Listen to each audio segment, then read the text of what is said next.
Hello, and welcome to the Caim Circle podcast. This is Jessa Francis. Thank you so much for being here with me today. So glad to have you here.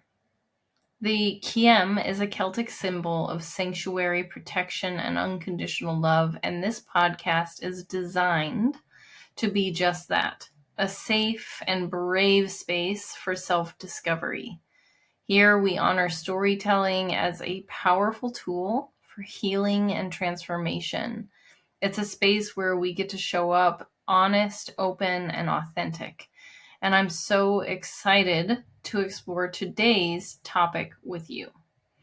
Today we are going to be diving into a topic that can truly change your life: boundaries. We'll explore how setting boundaries protect your energy, prevent burnout, and strengthen your emotional well-being. If you've ever felt drained, overcommitted, or resentful, this episode is for you. Today, beyond just, the benefits of boundaries, I think it's really important to talk about the how and the why behind setting boundaries with yourself. So the boundaries is a topic I could probably actually talk on for a couple episodes, but I'm going to try to make this as sweet, short, concise as possible, but powerful, right?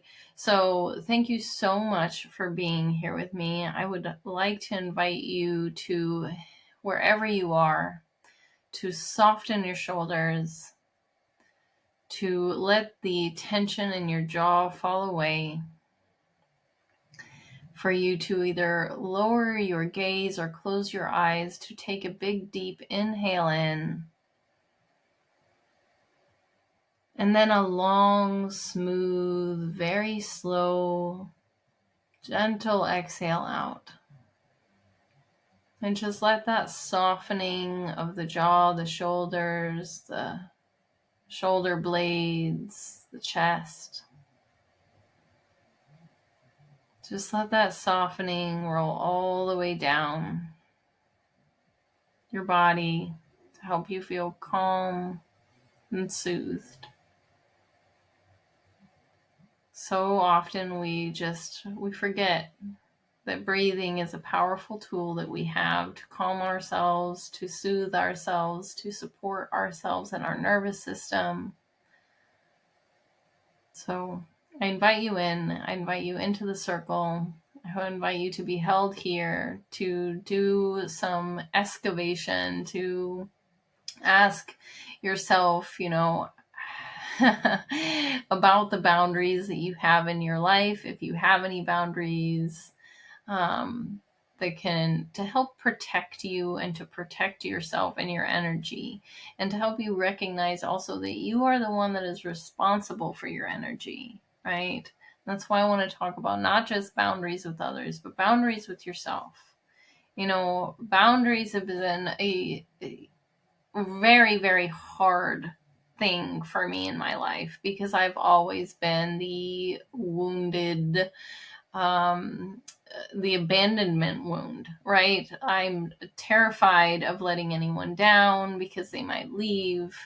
My fear around saying no to anyone is that they won't like me, that I'll hurt someone's feelings, that that I'll disappoint. It's just terrifying, this thought of building a boundary, because that puts people further away from me. Like somehow that's going to take people out of my life and I'll be more lonely, right? And so boundaries have always been such a difficult thing for me. And I know it's the same for so many other people. And so I want you to ask yourself, have you ever said yes when you wanted to say no? How did it make you feel afterward, right? Not good. So stay tuned, because we're going to be unpacking why that happens and how to fix it. So let's dive in here. Recognizing when your boundaries are being crossed. Let's define boundaries. Let's start there. Boundaries are the limits we set to protect our physical, emotional, and mental well-being. Let me say, boundaries are the limits we set to protect our physical, emotional, and mental well-being. They help define what we're comfortable with and what we're not, right?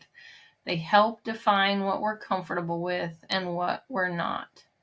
And there's some specific signs that show you when your boundaries are being crossed, because sometimes we don't, very, very rarely do we sit down and we write down what our boundaries are. It's hard to even think about doing that. I'm sure people do, but for the longest time, I would have never even thought, like, what are my boundaries, right? So what are the signs that your boundaries are being crossed? Let's start there. When you start feeling overwhelmed or exhausted after certain interactions, is a huge sign. Holding resentment toward others for making demands on your time, like resentment, is a huge sign. Avoidance of people or tasks to escape certain obligations. That's another thing. I mean, anytime we're avoiding is a big sign. And then physical signs can manifest as well. We get headaches, we have tension, there's fatigue, we're tired, we're getting near that burnout, right? There's where we're taking on too much work, we're struggling to say no, we end up burnt out, right? And this is so common. So think about your daily life. Where do you feel your boundaries are being crossed? What emotions come up when you think about it, right? What emotions are coming up when you're in the different interactions in your life? You know, if you're feeling overwhelmed and exhausted, for example, who's around? You know, what's taking place? When you're thinking about resentment and anger and frustration and sadness, where are these things stemming from? So you have to ask yourself these questions. I invite you to I will put all of these questions in the show notes as a way to help. But I invite you to take these questions, to really sit with them, to reflect, to do some journaling, and see what comes up for you. And think about, what are, if you were going to write out your boundaries, what could they be based off the signs that they're being crossed, right? Where are you feeling overwhelmed, exhausted, resentful, avoidant, right? So these are really helpful ways to support you in understanding. And so I think it's really important to recognize that so often we have a really hard time with boundaries, because one of the biggest feelings that so many of us have is shame and guilt. And we don't say no, we don't set boundaries because we're desperate to avoid that feeling of shame and guilt. And we have to recognize that we need more conscious conversation. And conscious, open, non-violent conversation is so imperative. Our communication is incredibly important, because we need to be able to state what our perceptions are, what our intentions are, what our working theories are, to make sure that we can see the truth of whether or not something is, because sometimes we just think something that is not actually true because we're absorbing something. And if we are taking the time to communicate and allowing someone else to communicate with us through nonviolent communication, we are going to be able to build healthy relationships that are built on trust and integrity and honor. It's totally normal and okay for us to argue, for us to notice where things, where we mess up. We make mistakes. We get absorbed in, our daily lives, and we're going about our things the way we go about things, and the next thing you stepped on someone's toes and you didn't mean to. And sometimes it just takes a moment or someone stepped on yours, right? And it just takes a moment to say, I'm sorry, or this was not my intention, and, or what are your intentions, because this is making me feel this way, right? So communication is really, really important. And I want to talk about and give some tips for communicating your boundaries effectively, right? Because setting boundaries is one thing, right? But communicating them is another. And that's why so often we're not able to hold our boundaries, because we're not effective with our communication. Clear communication is going to be what prevents misunderstanding and reinforces self-respect, right? So some key tips for assertive communication, right? First, be direct but kind. State your needs clearly without over explaining, right?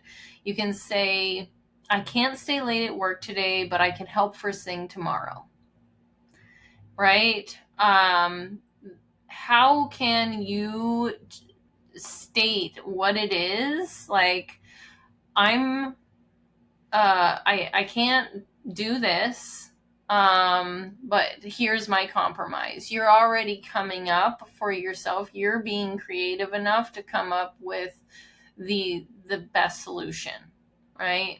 And sometimes it even means that what would be a good compromise here, because I cannot, I need to take a 10-minute walk. I cannot stay in this situation. I'm going to be taking a walk. Those kinds of things, right? And using I statements, like focusing your feelings instead of focusing on your feelings, right? Instead of blaming others. I feel overwhelmed when I take on too many tasks. I need to focus on fewer priorities, right? Some very basic steps to nonviolent communication are, I have this need, right? When this happens, that need is not met, and it makes me feel this way, right? That boundary is being crossed, right? Here's my need, and we all have these universal needs to feel loved, to be seen, to be heard, right? And when that boundary is crossed, you need to be able to state that in a way where we're not pointing fingers, right? And you can start practicing saying no, right? Offer alternatives when possible, but don't over apologize, right? Thank you for asking, but I'm not available. Thank you for your patience, with me, rather than I'm sorry.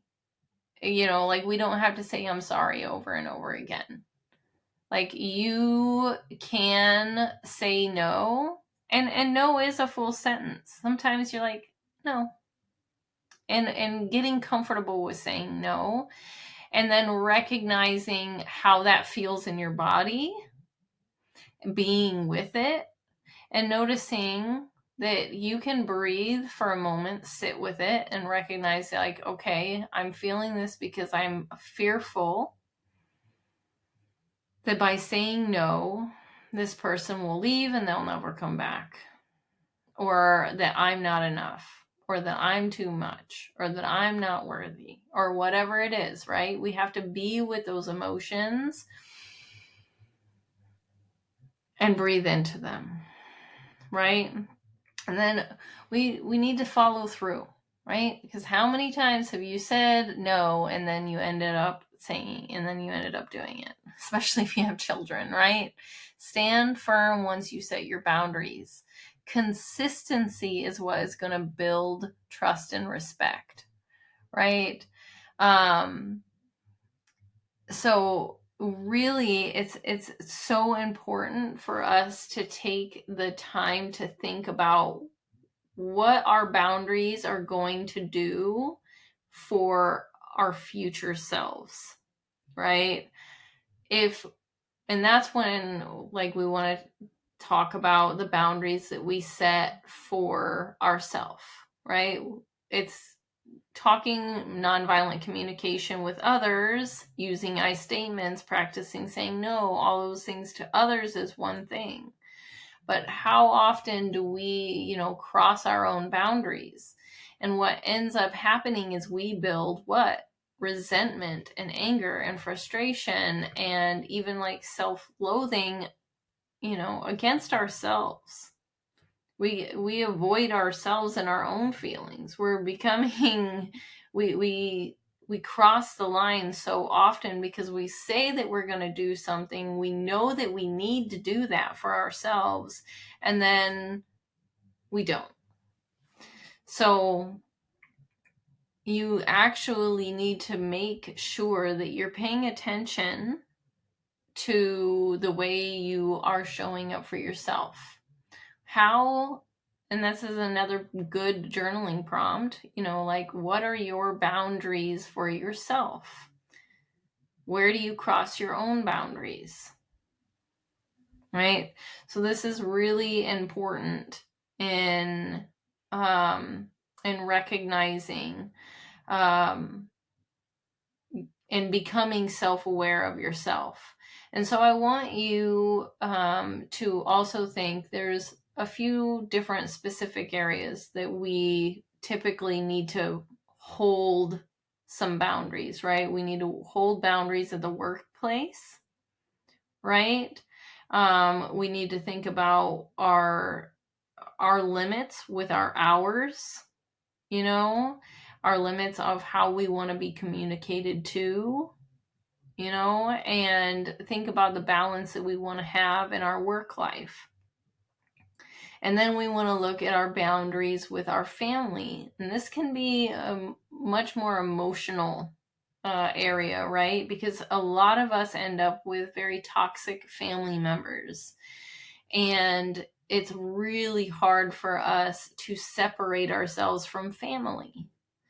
And here, I think it's really important to note that when dealing with whether it's a toxic boss or a toxic family member or just someone out there in the world, is finding acceptance of others. We can only control ourselves, right? We cannot change others, and we cannot play the victim over and over again. We have to see and accept others for who and as they are.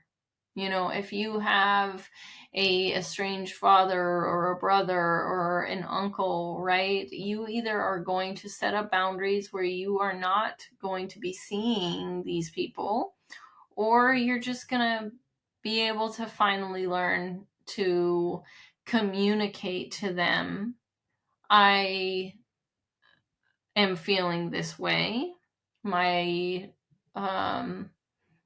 How can you use that nonviolent communication to say, these are my intentions, this is my perception, and you can even share, your gratitude. And this is really, really difficult, especially when we're looking at our love life and our loving relationships, right? Our partners, our husbands, our spouses, and recognizing that this nonviolent communication is so imperative when it comes to setting strong boundaries, is being able to state what you are seeing and letting them say what they're seeing, and then not pointing fingers and blaming, because that's not going to help in the long run, right? So when we are looking at the different areas, right? Workplace, family, social life, being able to say no to certain social gatherings without guilt, freeing up your time for more meaningful connection, or even like self-care, right? Sometimes we push ourselves to do things that we don't want to do. And this is all coming right back around to you needing firm boundaries with yourself.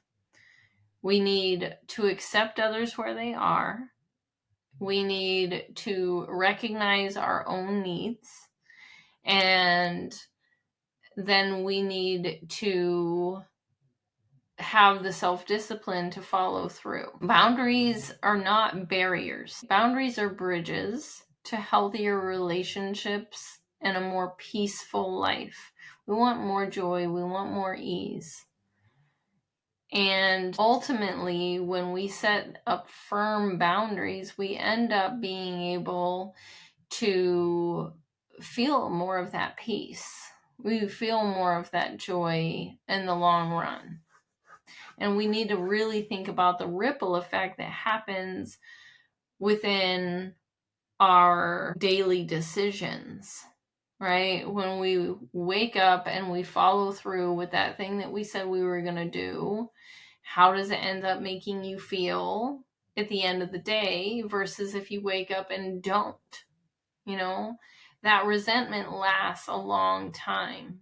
And it's harder to fight and get through. So my goal with this is to give you the opportunity to ask yourself some deep questions. Tonight we talked about recognizing when your boundaries are being crossed, right? Some tips for communication and what it means to reclaim your own energy and freedom by setting your own firm boundaries. And I challenge you to identify an area in your life where your boundaries need strengthening. Write it down, take one small step to communicate what your needs are. Communicate to yourself and to the others around you, right? I'm really excited because in our next episode, we're going to be exploring the energy of emotions and how feeling impacts your physical health and how to keep your energy flowing. Don't want to miss that. And I just want to say thank you so much for joining me in the Caim Circle. If you enjoyed today's episode, please subscribe, leave a review, and share it with someone who might need to hear this. Once again, I will leave these journaling prompts in the show notes. I want to remind you that the Caim Circle membership is available. It is $77 a month, and you get nutrition and fitness. You have yoga classes. You have weekly sacred tea and truth. We do monthly workshops. This month was laying the foundation, crafting your miracle morning. Last month was Vision 2025, all things that you can binge and catch up on. Next month is all about self-compassion and self-love. There's a new workshop every month that dive into topics like this, where you can workshop them with a mentor, with a guide, with education, with educated love and guidance.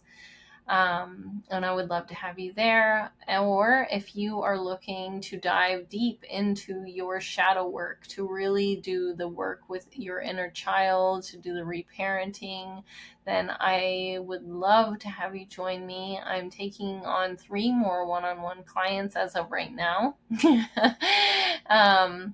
And I would love to have you in my circle and getting to a deeper, more profound sense of self-awareness where you can self-actualize and find that self-mastery that you're looking for. If you have struggled with things like this, with boundaries, for example, and you do not know where to start, then start with me, start within the Caim Circle. Let's do the work. Let's figure this out. You have the power to heal yourself and to move toward a life of more love. But yes, and that is all for tonight. Thank you so much, and I will see you next week.